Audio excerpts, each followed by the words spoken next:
Haleluya. Shalom Bapak Ibu, senang jumpa kembali bersama Bapak Ibu sekalian dalam program Suplemen Jiwa sore hari ini. Sudah menikmati waktu libur kita kemarin saudara ya, dalam libur lebaran, libur panjang bersama keluarga, anak, suami istri saudara ya. Ada yang ke rumah-rumah famili untuk silaturahmi ya. Karena kebiasaan orang Jawa itu kalau momen lebaran itu silaturahmi ya. Sekalipun mereka bukan orang muslim lagi, tetapi budaya tetap dilakukan supaya ada momen di mana tali silaturahmi itu tidak terputus, saudara. Juga kemarin saya baru kembali tadi siang saya baru kembali dari pelayan di Bali, saudara ya.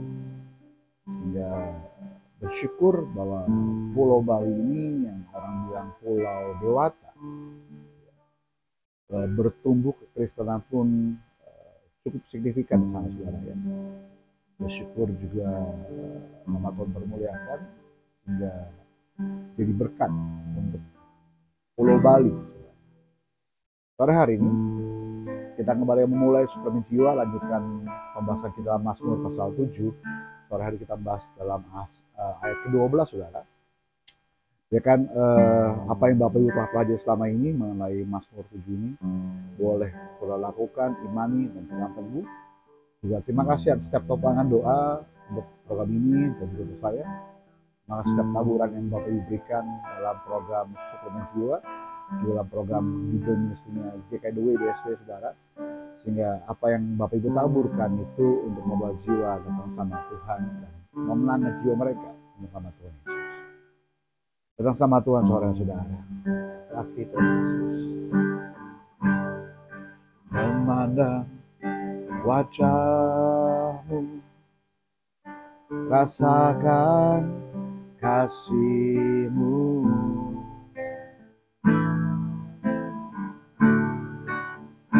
tinggal dekat-Mu setiap saat di dalam hidupku. Memandang wajah-Mu, rasakan kasih-Mu,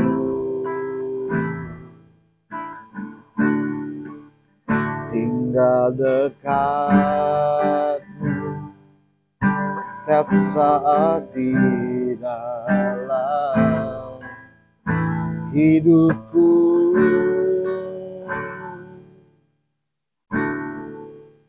Bapakku yang baik, sangat ku cinta, kasih-Mu padaku semakin nyata ku rasakan. Kaulah Bapakku yang baik, penuh karunia, ku bersyukur selalu kepadamu Bapa.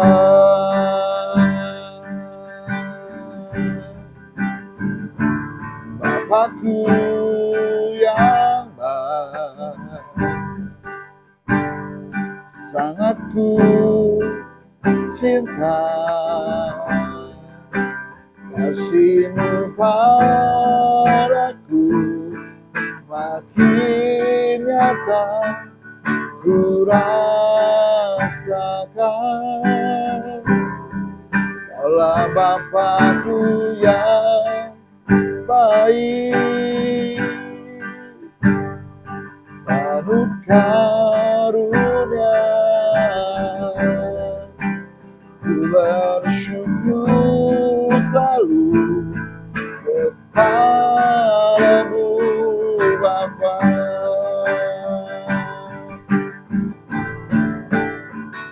Bapakku yang baik, sangat ku cinta, cinta, kasih-Mu padaku semakin nyata ku rasakan. Kaulah Bapakku yang baik, penuh karunia. Ku bersyukur selalu kepadamu Bapa. Oh, bersyukur selalu kepadamu Bapa. Ku bersyukur selalu kepadamu Bapa. Ku bersyukur selalu kepadamu Bapa.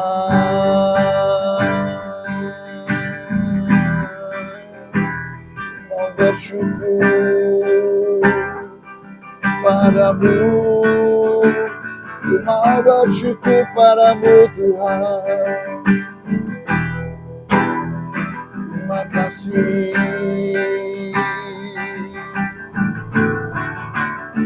Ku naikkan syukurku sebab Kau Bapa yang baik, Bapa yang mengasihiku, penuh karunia. Kau limpahkan pengurapan bagiku, Kau limpahkan perkenanan bagiku, Kau limpahkan kesetiaan bagiku, Kau limpahkan anugerah bagiku. Oh, Bapa yang baik, menyediakan apa yang kubutuhkan. Oh, Kau tahu segalanya, isi hatiku, motivasiku, isi batinku. Kau menguji hatiku Tuhan. Terima kasih. Buka jalan bagiku. Oh, Kau penyelamat, oh hakim yang adil bagiku saat ini. Oh, terima kasih. Terima kasih.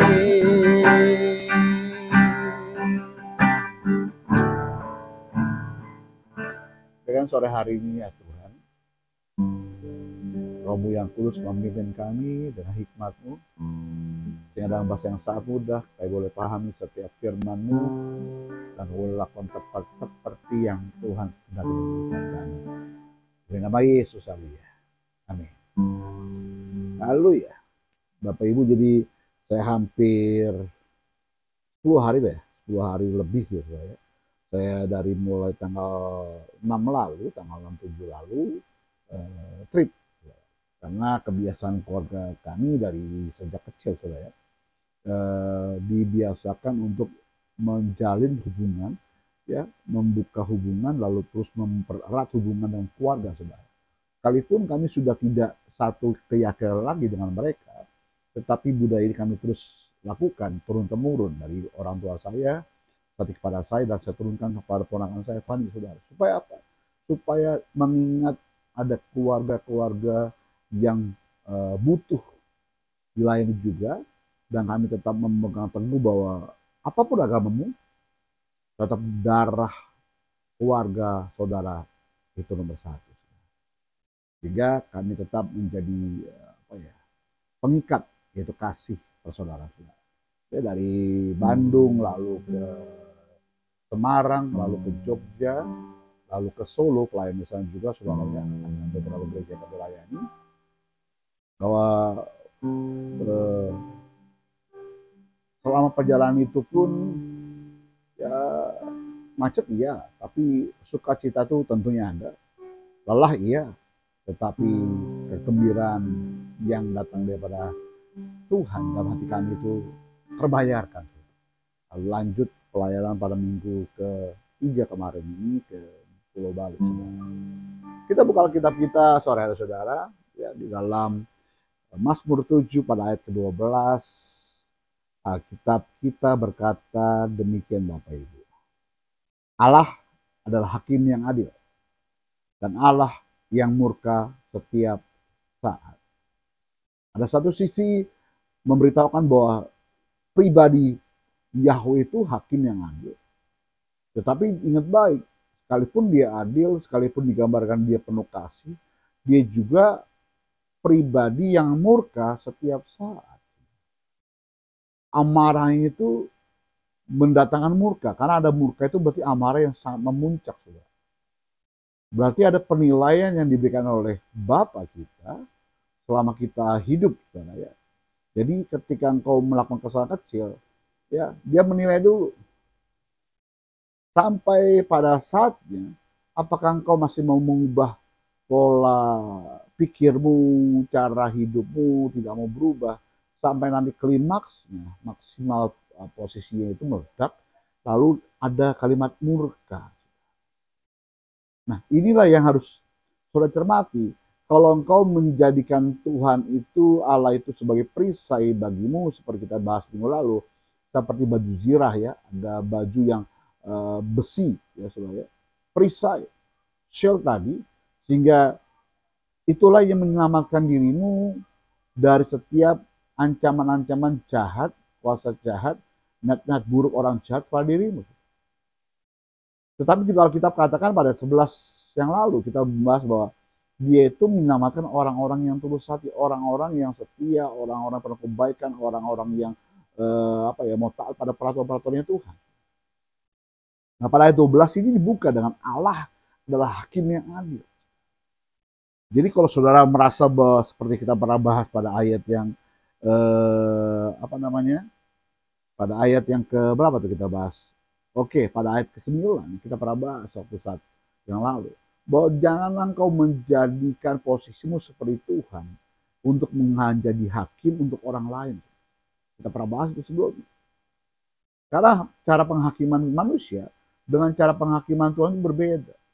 Cara penghakiman manusia kepada orang lain itu like or dislike. Gue suka, ya sekalipun lu salah ya gue berteman. Gue anggap lu bener. Tapi ketika lu bener, sekalipun gue gak suka, lu tuh salah. Karena penilaian kita itu caranya bukan objektif, tapi subjektif. Gue suka atau gak suka kepada lu. Bahasa saya. Kalau saya suka sama kamu, maka lu salah apa-apun juga tetap benar di mata gue. Best friend, bestie katanya. Tapi sekalipun lu benar, ya, kalau gue nggak suka ya tetap nggak suka. Lu kan tetap salah. Berarti keadilan dalam diri kita menilai seseorang itu tidak objektif, tetapi subjektif. Suka atau tidak suka, like or dislike kepada seseorang yang kita hakimi. Apakah itu terjadi dalam pengadilan juga? Ya saya nggak bisa bilang iya ada atau tidak. Tetapi kalau kita lihat sampai hari ini, apakah keadilan di Indonesia itu di bangsa kita sudah benar? Saya nggak bilang itu salah, tapi saya juga nggak bilang itu benar. Karena ada di ranah abu-abu. Tidak objektif. Karena banyak orang bilang hukum masih bisa dibeli. Hukum tajam ke bawah, tumbuh ke atas. Berarti keadilan hakim yang ada di negara kita pun masih belum adil. Sebab hanya Allah saja hakim yang adil. Dengan cara penilaiannya dia sendiri. Bapak itu sendiri yang menghakimi saudara. Dengan cara penilaian dia sendiri, bukan cara dunia menghakimi saudara. Ya. Dan Alkitab katakan dia Allah yang murka setiap saat. Kalau dalam bahasa Alkitab yang terbuka dipakai kalimat demikian Bapak Ibu. Allah adalah hakim yang adil. Allah merasa marah sepanjang hari. Ada apa? Kok Allah marah sepanjang hari? Ini perlu kita lihat. Ada murka yang dinyatakan dalam ayat ini bahwa pribadi Bapa yang kita bilang kenal baik itu ternyata dia marah sepanjang hari. Dia murka setiap saat. Coba kita bandingkan lagi yuk. Ada apa dengan ayat ini, saudara? Di bahasa Indonesia masa kini, ya, berkata demikian Bapak Ibu. Allah adalah hakim yang adil. Sama bahasanya di hadapannya. Tetapi pada kalimat terakhir berbeda. Yang setiap saat menghukum orang jahat. Ditekankan yang dihukum oleh Allah, yang kita bilang Allah itu adil, dia menghukum orang yang jahat, sudah. Tetapi orang benar apakah tidak dihukum? Ya jelas. Karena saya bilang di awal tadi bahwa orang tulus saat itu adalah orang benar untuk hidup dalam kebenaran, yang mau setia, yang melakukan kebaikan tentang firman Tuhan. Berarti saya mau gambarkan bukannya cukup baik standarnya, tapi harus benar hidup kita. Karena banyak orang di luar sana itu lebih baik daripada kita. Saya mau bilang, orang-orang di luar Kristen itu jauh lebih baik daripada orang Kristen. Tapi orang Kristen merasa bahwa dia sudah diubah oleh Tuhan. Tidak ada sifat kebaikan dalam diri mereka. Jangan bilang nggak ada. Saya turun ke jalan. Kalau emang orang Kristen itu benar dan hidup baik. Kenapa saya dapati beberapa kali saya pelayanan ke penjara-penjara di Jakarta, bukan Tangerang, sudah di daerah-daerah. Kalau saya mau bilang secara fair, di Sulawesi Utara lah, saudara. Ya, yang kita bilang itu seram Yerusalem lah, kota 1001 gereja lah, saudara. Tetapi kekristenannya jeblok. Dia bilang enggak. Saya sudah bertahun-tahun, mungkin lama 7-8 tahun saya kesana dua kali. Saya survei dan saya dapat hanya kedok sebagai agamawi, agama Kristen, kelakuan yang jeblok sudah jauh daripada Kristus.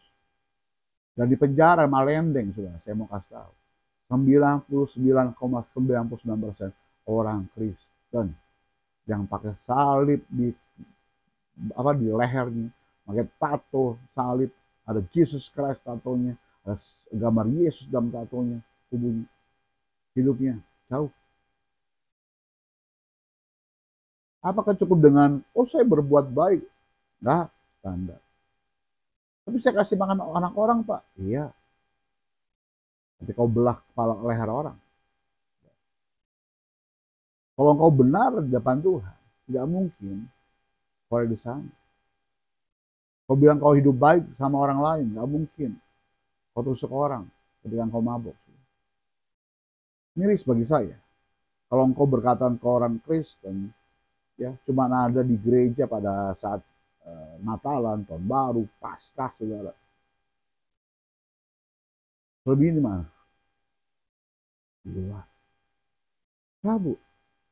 Jadi kita mau belajar apa hari ini? Kita mau kasih tahu Bapak Ibu, ada beberapa informasi yang saya dapatkan dari ayat ini. Ternyata ya berbicara mengenai ada identitas tentang Allah. Identitas Allah ini jelas kita dapati beberapa ayat dalam ini dari mulai ayat 9 sampai ayat 12 ini bahwa ada pribadi yang namanya Allah ini, Yahweh yang ditulis dalam Mazmur ini, itu ada identitas. Jadi Allah itu bukan fiktif, bukan tidak bisa ditalar oleh logika. Ada orang bilang, Allah itu zat, tidak bisa digambarkan. Dia hanya dongeng, yaitu Allah ada, Allah pokoknya. Tapi nggak pernah ada identitas yang jelas yang ada di dalam diri Allah itu dalam kehidupan kita. Pokoknya sejak lahir, pokoknya percaya sama Tuhan ya. Percaya bahwa Bapa itu baik ya. Percayalah Allah itu ada ya. Tapi Allah yang mana? Apakah Allah itu ada banyak? Saya yakin Allah itu Ehad, Esa. Ya. Dan saya yakinlah Allah yang Alkitab katakan ini penciptanya dan bumi. Jadi gambaran Allah yang di benak saya dan gambaran Allah yang benak saudara itu saya yakin jelas jauh. Apakah Allah orang Kristen dengan Allah agama lain sama? Saya bilang di awal tadi, Allah itu esa. Cuman cara orang memandang Allah itu yang ditangkap itu berbeda-beda. Ketika orang Jawa diperkenalkan dengan namanya sebuah kepercayaan, saudara. Kepercayaan leluhur. Dia tahu ada yang lebih besar, agung, makanya yang besar, yang agung itu harus dia sembah. Kemana mereka sembah? Nah, nggak heran kalau orang Jawa itu menemukan sesuatu yang lebih besar pada dirinya, yang megah, dia akan menaruh persembahannya, penyembahannya untuk hal-hal tersebut. Paling gampang. Selalu ada sesajen di pegunungan. Menghadap kepada yang lebih tinggi, tempat yang lebih tinggi. Karena mereka memahami ada yang lebih tinggi pada dirinya dia. Ada yang menciptakan alam semesta ini. Pasar sesajen. Bapak Ibu perhatikan baik di puncak-puncak gunung. Bapak pernah naik gunung. Apalagi kita dapat tuh. Ada di pohon-pohon beringin sudah. Yang besar usianya sebelum mereka lahir udah ada. Lalu di sana ada berupa sesajen, sesembahan. Kenapa? Bagi mereka ada yang maha besar. Tapi gambaran itu figuratif, belum terjamah sudah. Identitas Allah inilah yang selalu ada dalam benak setiap orang dari dulu sampai sekarang. Lagi, ya, kenapa mereka pergi ke pantai selatan? Misalnya. Karena mereka percaya ada penguasanya, ada yang maha. Bentuknya apa? Nggak tahu. Tapi mereka perlahan-perlahan, oh ternyata ini namanya Nyi Roro Kidul katanya. Oh bagi orang Jawa itu real. Tapi bagi orang-orang yang non Jawa, oh itu cuma dongeng. Karena di pantai itu ya, ternyata ada puncak gunung berapi Purbakala. Di pantai itu. Karena cuma tahu berapi itu di gunung. Tapi di pantai itu, Parangkusumo itu, ada puncak gunung berapi Purbakala. Makanya ada sesajen di situ. Nah, inilah identitas Allah ini harus kita jelas dulu mengenai pribadi itu, bahwa Allah yang disebutkan dalam ayat ini sebagai hakim yang adil dan sebagai entitas oknum pribadi yang murka setiap saat. Makanya kalau kita bilang tiba-tiba Merapi jeblos, berdus, bus gitu ya saudara. Lalu mereka percaya bahwa penunggunya ya si Maha yang di tempat itu, ya si Ki Semar ini ya di Gunung Merapi sedang murka, lalu pantai agak tinggi sedikit, tidak menghasilkan ikan-ikan, berpikir lagi yang menunggu Allah di sana, ya itu sedang butuh sajen sesembahan. Nah, kalau datang ke pantai melarung sesembahan kepada penunggu itu, karena menganggap itu maha, ya, supaya nggak murka. Jadi yang kedua kita pelajari tentang sifat Allah,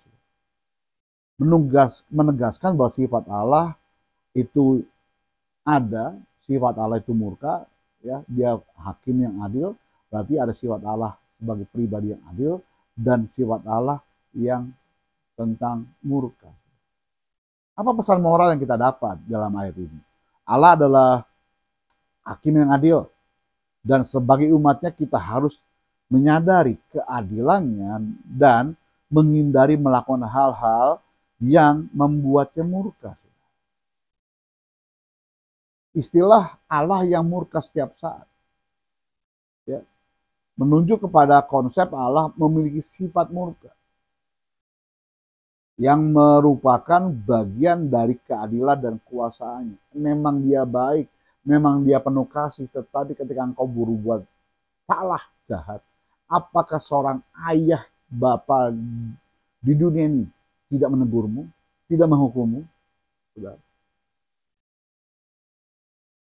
Kalau bapak yang di dunia ini saja melihat anak yang berbuat salah, marah, apalagi bapak yang di surga.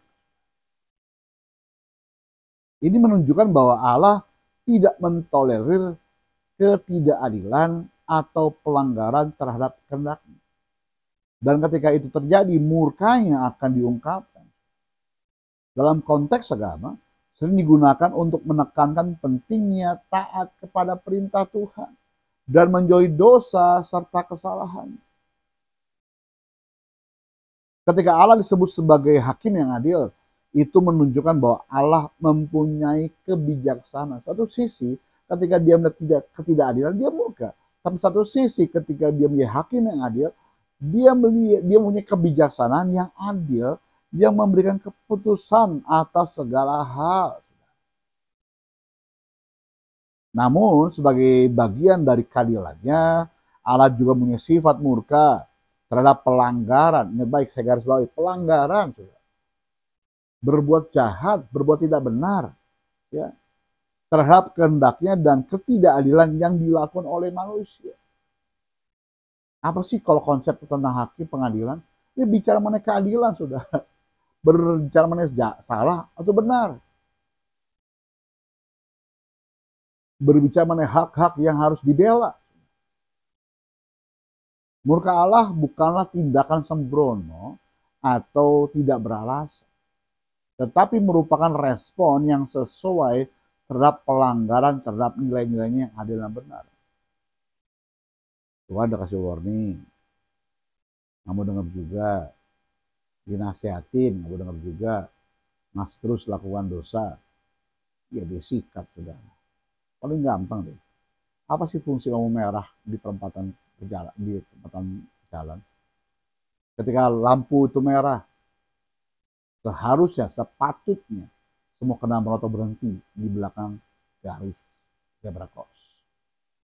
Tapi ada juga kok, Pak, yang melanggar. Ya karena seringkali kalau ada polisi sana, saya bilang, oh polisi cari duit katanya. Akhirnya polisi mulai memakai itle, ya, kamera pengawas. Itu pun ketika ada pribadi oknum polisi di sana, sudah melanggar. Apalagi nggak ada, banyak yang nerobos sudah. Udahlah, ganti plat nomor, nggak mungkin lah ketangkaplah itu pakai tilang elektronik lah. Karena tujuan polisi, tujuan pemerintah, tujuan pihak Polri bukan untuk menyerang saudara, supaya saudara itu terhindar dari kecelakaan pertama, supaya saudara nggak kena namanya maut, ditabrak orang atau menabrak orang lain, supaya tidak terjadi pelanggaran lalu lintas, supaya saudara tertib loh. Tapi ketika lampu sudah merah, masih jalan terus robot, ya nggak pakai helm lah, nggak pakai safety belt lah, saudara. Jangan bilang nggak ada, orang Kristen banyak kok. Apalagi ketika sudah hijau, waduh, langsung buru-buru, segas-gasnya kencang sudah. Nggak ada rambu-rambu berapa maksimal kecepatan dalam kota, luar kota, jalan tol. Ketika lampu kuning, waduh masih ada kesempatan nih supaya nggak kena lampu merah, lama lampu merahnya. Dia gaspol, ternyata lampu kuning itu bukan untuk ngegas, saudara, untuk ngerem.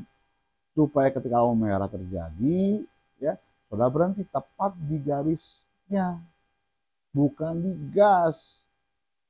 Ketika digas, banyak orang juga berpikir sama-sama ngegas, di tengah-tengah tabrakan, saudara. Paham kan? Bukan ditilangnya tujuannya, supaya saudara belajar tertib, taat peraturan. Bisa dengan ngerti bagaimana ngerti firman Tuhan tentang konsep hakim yang adil itu Allah sendiri, sudah. Ya. Dengan demikian, sifat murka Allah adalah bagian dari keadilan yang menyatakan bahwa pelanggaran terhadap kehendaknya tidak akan luput dari konsekuensi yang saudara dapati nantinya. Gitu Bapak Ibu. Berarti Allah tidak ada kasih dong Pak? Tidak. Bukan begitu maksudnya. Ya, dalam banyak agama, Kristen, Islam, Yahudi, Allah atau Tuhan juga dipandang sebagai oknum pribadi yang penuh kasih, saudara. Ya, kasih Allah adalah salah satu sifatnya yang penting, yang mencakup belas kasihan, ada pengampunan, ada rahmat anugerah kepada kita. Ya. Meskipun Allah memiliki sifat murka terhadap pelanggaran terhadap kehendaknya, itu tidak mengurangi kasihnya. Jadi bentuk kasihnya adalah ketika engkau melanggar, ya ditegur. saudara. Kalau engkau salah, ya ditegur. Itu bentuknya. Bukan berarti kalau penuh kasih, kau salah didiemin aja. Enggak. Itu anak gampangan bagi saya, saudara. Ya, kasih Allah dan murkanya adalah bagian dari keadilan dan belas kasihan yang sempurna. Dalam banyak ajaran agama, kasih Allah dan murkanya saling melengkapi sebagai bagian dari karakternya yang sempurna. Jadi kalau engkau ditegur oleh firman Tuhan, berbalik, bertobat. Kalau engkau ditegur oleh orang tuamu, dengar baik, ikuti. Kalau engkau tegur oleh hamba Tuhan, dengar baik, lakukan. Tujuan cuma satu, supaya engkau tidak melanggar, supaya engkau tidak kena hukuman, supaya engkau taat tertib pada aturan yang ada, saudara. Bapak Ibu, yang punya pokok doa silakan tuliskan di live chat ataupun kolom komentar saudara, sehingga dapat ditopang bersama-sama dalam program ini. Di saudara ada kolom barcode kiri